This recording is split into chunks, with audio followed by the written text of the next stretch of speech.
Being great at cardio doesn't mean you're strong. Maybe this should be taken as part of a standard GP consultation. So those government guidelines, which no one looks at, are actually quite good.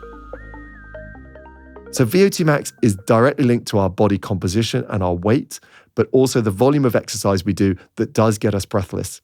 When we think about the government guidelines, we have to reconcile there are different systems of biology that should be targeted by different types of exercise. Being great at cardio doesn't mean you're strong, and being fantastically strong doesn't mean you're flexible. And the government guidelines say that we should get between 150 minutes of moderate intensity cardio or 75 minutes of intense every week.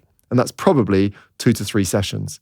But that's on top of 2 strength training sessions, which is on top of 2 mobility sessions.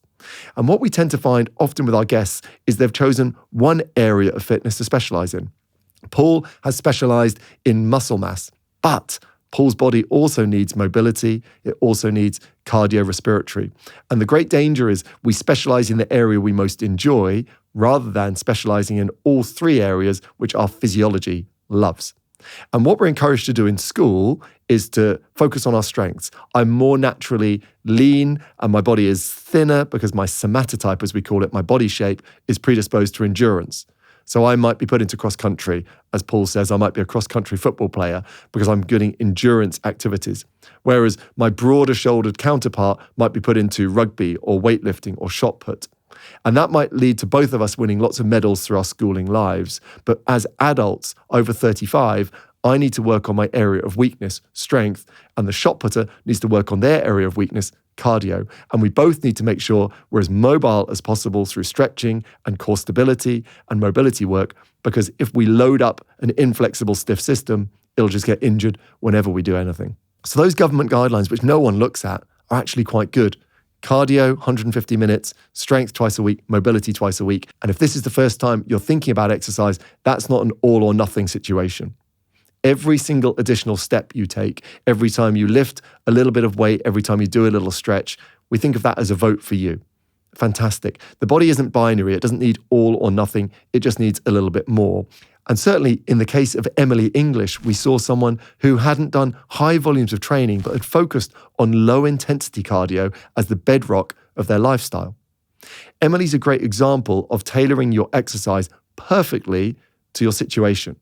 At the moment, she is busy. She's rightfully being pulled in many different directions and her career is flourishing and we love it. And that brings a huge amount of physiological stress. So that may not be the time to do hard exercise. And what Emily's done is realized her body responds very well to low intensity, steady state cardiovascular exercise in nature. In fact, her activity score was probably the highest we've had on the energy equation through the sheer volume of steps she encounters daily. And that approach really ties with the science of VO2 max, that we don't have to do that much work in the high intensity, certainly not as much as most people think. We tend to grade exercise in the cardiovascular frame by how high my heart rate rises, with 100% being that maximum heart rate. So for me, a male in my mid-40s, can I get my maximum heart rate up somewhere between 165, 175 beats per minute? That would be zone 5. And me sat here doing very little, chatting to you, I'd be in zone 0. And we basically categorize these different heart rate bands between 0 and 5, with 5 being maximum, 0 being sedentary. And you'll hear an awful lot of people talking about zone 2. Zone 2 is that heart rate range, somewhere around 65% of your maximum, where you're doing something. You might be on a bike, you might be on a rowing machine, you might be swimming, but you could still hold quite a nice conversation. You might have a little pause for breath in between the conversation, but you're still very much comfortable and could do it for quite a long period of time. And again, drawing from the world of elite sports science, we don't want to do all our training in this high intensity area because that is exhausting, requires a long period to recover from, and can be quite painful. In fact, it puts a lot of people off from exercise. And in elite sports programming, we might find about 80% of the work that those athletes do in this zone 2 area, this kind to yourself category, where you're not busting a gut, but you're enjoying it, you're conversational, hopefully you're socializing. Very much Emily's approach, low, zone 1, zone 2. And what we saw with that is Emily actually had a really good VO2 max, largely through weight control and good quality zone 2 exercise, a brilliant blend. Whereas those athletes who just go feast and famine may not have the same benefit from those intense short burst exercise sessions, which won't create that anatomical structure that the low intensity work does. New year, new me? These days it feels like every brand is shouting about how supplements are the answer to everything. But before you jump into the latest wellness trend, it's worth remembering that the basics come first. Hydration, good nutrition, rest, and movement. These are the foundations of feeling your best. When you do decide to supplement, what you choose matters. And my advice is to look for products that are free from additives, artificial flavors, and unnecessary fillers.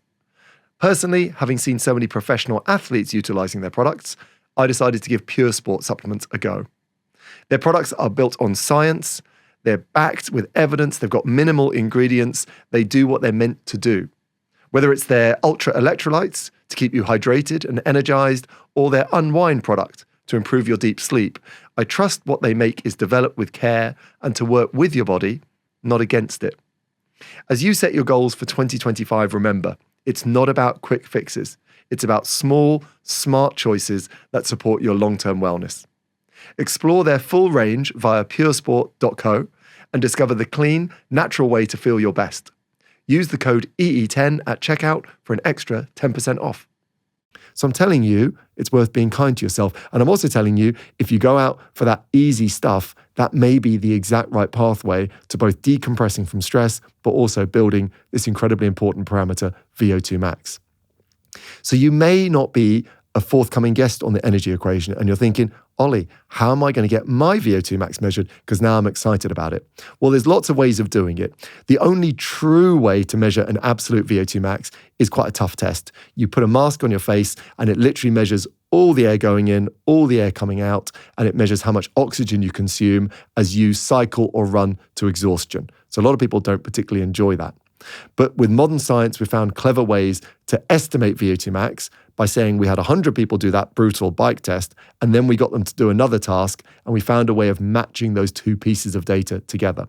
And you may find your smartwatch is already able to calculate a VO2 max. The accuracy of those I can't talk to in all cases, but I will say they're generally accurate against themselves. So if your watch is recording a VO2 max of 30, and then it goes up to 32, we know it's improving. If it goes down to 28, we know it's diminishing. What number should it be? That's always really tricky because we have a range of age-predicted norms pulling from a multitude of databases. I often use the number 32 with my guests because it seems that below 32, there may be some increased health risks that aren't there above 32. But it's linear. There's not a point where your VO2 max becomes a problem or it's not a problem. The higher it is, the better you are. And actually, it's one of the only known physiological parameters that has no upper limit of benefit. That's really odd. There are some things that aren't meant to be higher or lower. Blood pressure, you don't want it too high, too low. Glucose, too high, too low.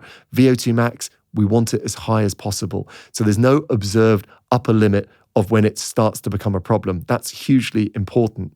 And again, the rise of VO2 max as a parameter has led organizations like the American Heart Association to say, maybe this should be taken as part of a standard GP consultation.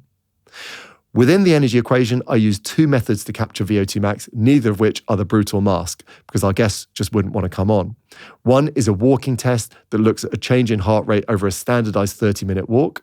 And the other device, which I use to back it up, is something called seismocardiography, where I put a little device on someone's chest and measure the shock waves of the heart to correlate into their VO2 max. And both those results give me a chance to say, is this an area that might be worth some increased focus from a cardiovascular point of view? Or is this an area we should champion and cheer and not worry that I'm not meeting government guidelines, but I am fit enough?